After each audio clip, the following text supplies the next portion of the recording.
Kita ingat kisah Imam Eli dalam 1 Samuel 1-4. Eli mundur kerohaniannya. Kenapa?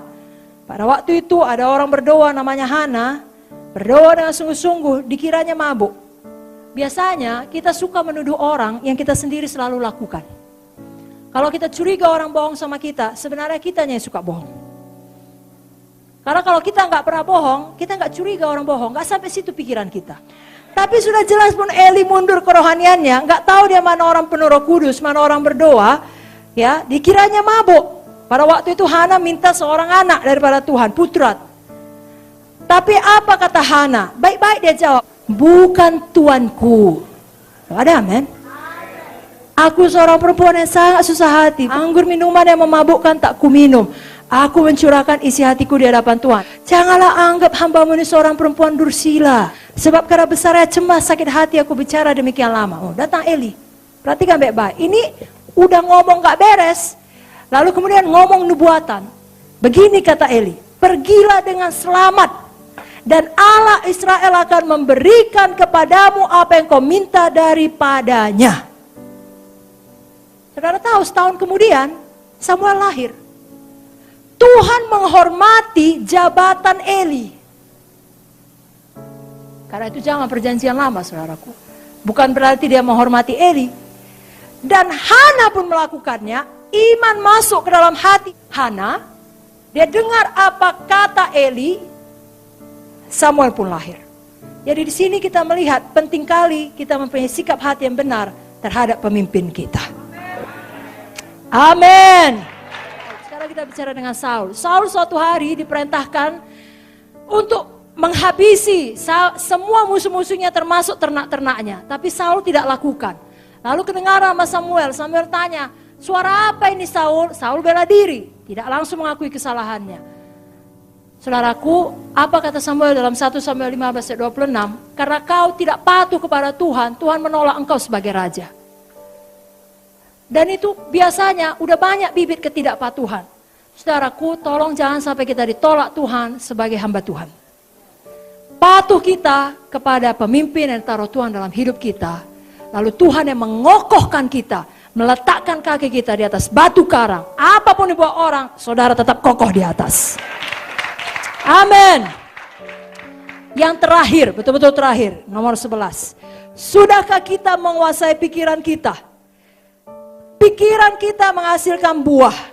Apa yang kita pikirkan, itulah yang kita kasih makan kepada sifat lama atau sifat baru, manusia lama atau manusia baru.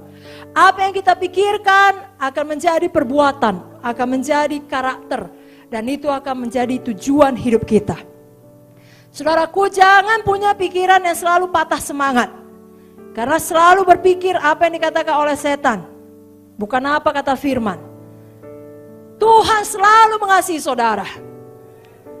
Sekali lagi, Tuhan sangat mengasihi saudara. Rancangannya baik bagi saudara, bagi keluarga saudara, bagi sidang saudara. Kapan datang keadaan tidak baik, katakan sama setan, tutup mulutmu. Semuanya ini akan membuatku lebih baik lagi. Amin saudara. Selalu miliki pikiran Tuhan. Pikiran Tuhan, Yeremia 29:11, rancangan damai sejahtera. Dosa selalu dimulai dalam pikiran kita.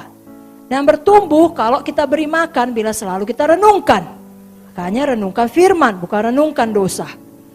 Kalau kita renungkan dosa, makin lama makin kuat dosa tersebut.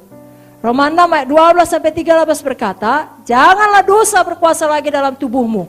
Jangan turuti keinginannya, jangan pikirkan, jangan lakukan. Amin saudaraku. Serahkanlah anggota tubuhmu sebagai senjata kebenaran. Renungan-renungan kita mempengaruhi kesehatan kita. Mazmur 19 ayat 15 berkata, Tuhan mudah-mudahan Engkau berkenan atas ucapan mulutku dan renungan hatiku.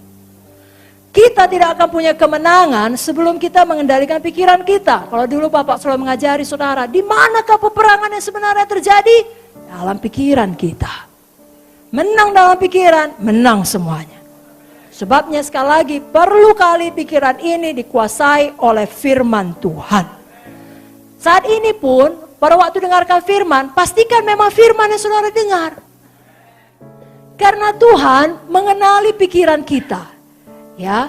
Itu sebabnya perlu firman. Ibrani 4 ayat 12. Firman Tuhan hidup dan kuat, lebih tajam dari pedang bermata dua manapun. Ia menusuk sangat dalam, memisahkan jiwa dan roh, sendi dan sumsum. Ia sanggup membedakan pertimbangan dan pikiran hati kita. Pikirkan firman, pikirkan kasih Tuhan, pikirkan bagaimana kebaikan Tuhan dalam hidup saudara. Saudara akan selalu sukacita. Kuasai pikiran saudara. Kapan sudah mulai tidak baik, saudara dengar, kembali kepada Tuhan, kembali kepada firman. Filipi 2 ayat 5 mengatakan, hendaklah kamu dalam hidupmu bersama menaruh pikiran dan perasaan yang terdapat juga dalam Kristus Yesus. Inilah dia Zoe. Apakah saudara diberkati?